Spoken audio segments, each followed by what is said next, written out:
போறோம். இதுங்க தான் எதிர்கால ரோபோட்ஸ். இங்க பாரு, 75 மில்லியன் வருஷங்களுக்கு முன்னாடியே இயற்கை நமக்கு ரொம்பவே திறமையான கொலைக்கருவிகளை கொடுத்திருக்கு. நம்ம உத்தரவுகளுக்கு அதுங்களால கீழ்ப்படிய முடியும்.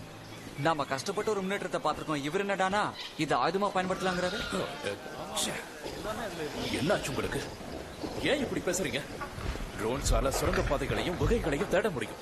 அதை ஹேக் பண்ணவும் முடியும். ஒரு பெரிய போர் ஆரம்பிச்சிடுச்சுன்னா நம்மளோட ஆயுதங்கள் எல்லாம் ஒண்ணுமே இல்லாம போயிடும். உண்மைதான். நீங்க உணவு கொடுக்க மறந்துட்டா அது உங்களையும் சாப்பிட்டுரும்.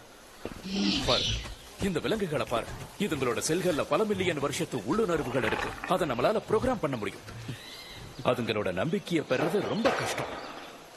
இதுங்க நேரா எதிரிய நோக்கி போய் அவங்கள வேட்டையாடி கடிச்சு கொதறி உண்டுலன்னு பண்ணிடும். அதுங்க நம்மளை கட்டுப்படுத்த நினைச்சா அப்ப என்ன பண்றது?